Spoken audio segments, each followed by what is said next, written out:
last week I was feeling a bit under the weather, so we took a break so I could get some rest. But I'm back with vengeance or something.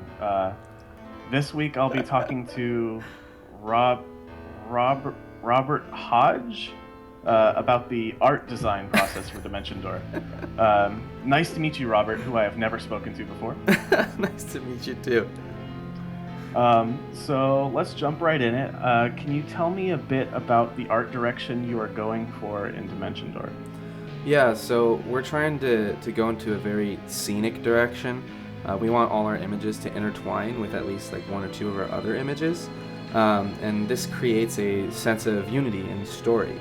So for example, I think it's, from a player perspective, I think it's super awesome to be able to see an image of a character and like holding a weapon, which is a different image, and fighting a monster, which is a third image. Even if this exact scene doesn't really occur in your session of the game, it still shows something about that character that's action-based rather than some kind of static portrait. So what do you like most about the artwork of Dimension Door? So I love the detail and the texturing. It makes it look really realistic. You can see all the effort and dedication in every detail of each piece. And for a horror game, I feel that incorporating this realism into something so unreal, it contributes its own amount of horror to the viewer. Okay, since you're using other people to bring your ideas to life, does the art for Dimension Door reflect the unique style of the artists, or is there some sort of general idea that you have set that they're like trying to reach? So it's actually both. We're actually working together. So I asked them kind of how I want it to look. I want it to be textured, scenic, and realistic. And each of the artists incorporated their own styles into each piece, and they created this artwork that's just much more horrifying than I had originally anticipated was possible.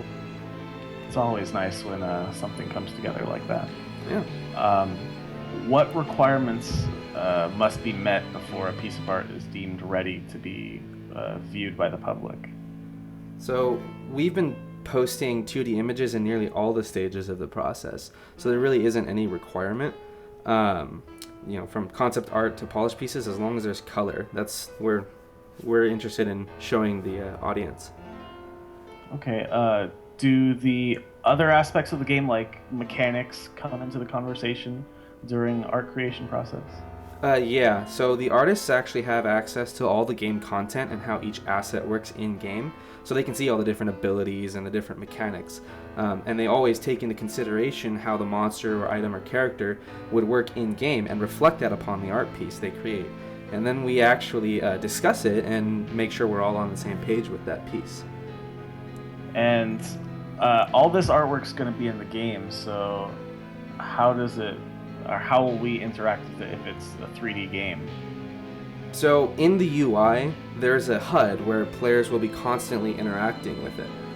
You can see information about your guest or your servant there, and it'll have its appropriate image there.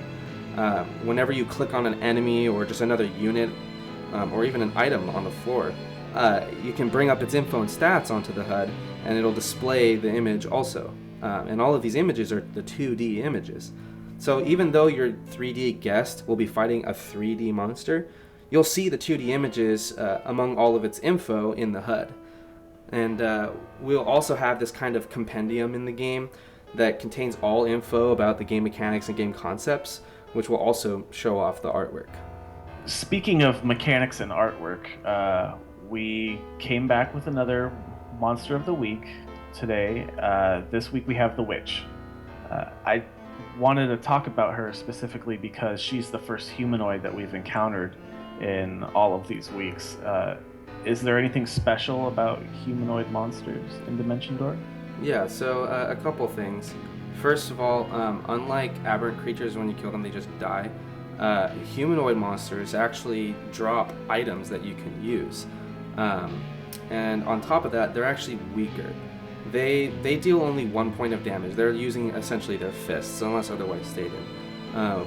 Other monsters might have, built-in weaponry, like if there's some kind of aberration, or they might use magic.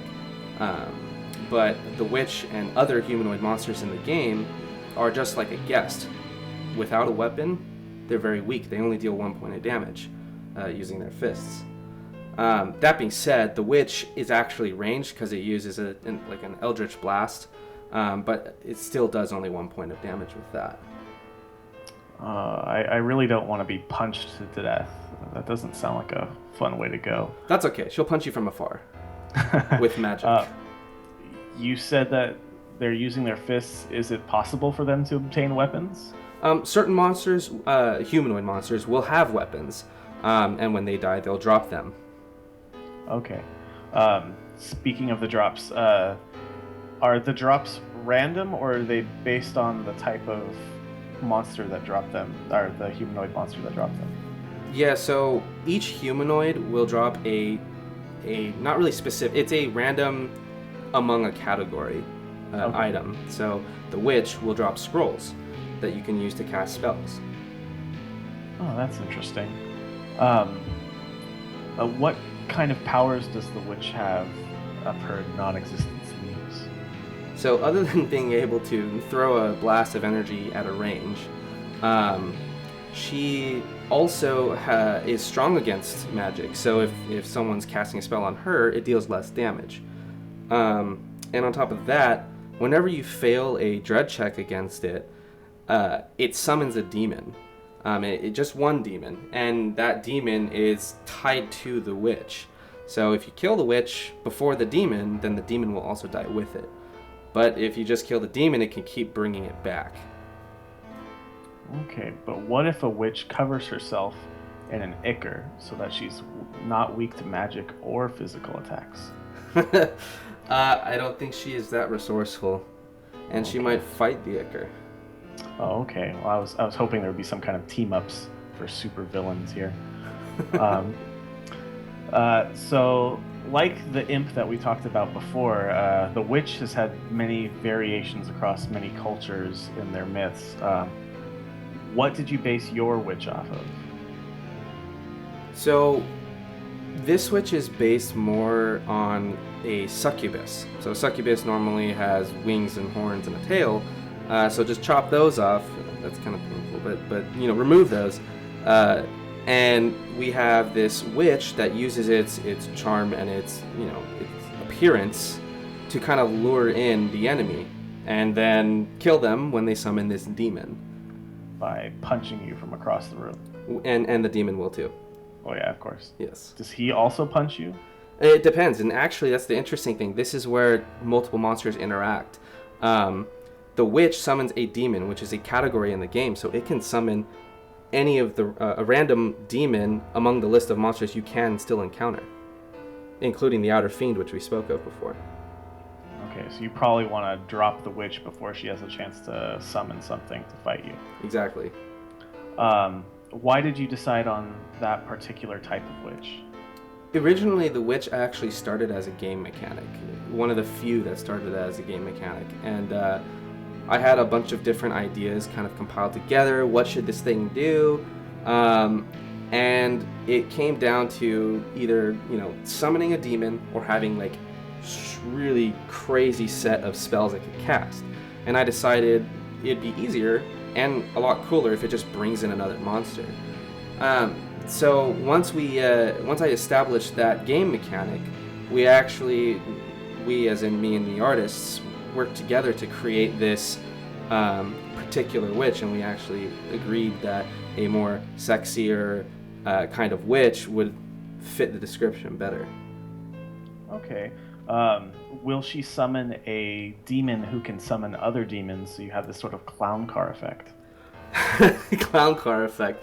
That's a very interesting notion, and in the base game, other demons currently don't, but that's not out of the question. If we actually add monsters into the game through expansion packs and they bring in demons, if they are a demon, then yeah, that's exactly what would happen.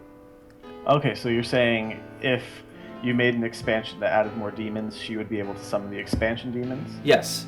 Yeah, so once you buy an expansion pack to the game, you have all of its content, and all of that content is up for grabs, and they all are supposed to work together. So it's not like you play this version of the game versus this version of the game, and they're completely two different things. a base game player versus a player who has all expansions, both of them have the same chance to find the witch, and might die to it. Okay, it's good to know. All right, on that note, I'd like to conclude this segment with our question of the week. What's your favorite piece of Dimension Door artwork so far? So let us know on any of our social media accounts. And I'd also like to bring up the fact that our website has been updated. There's not a whole bunch of new stuff on it just yet, but we have some stuff cooking up for you guys. So thanks for listening, and thank you again, Mr. Robert Hodge, for speaking to me for the first time ever. Yes, it was nice to meet you for the first time ever. All right, talk to you guys next week.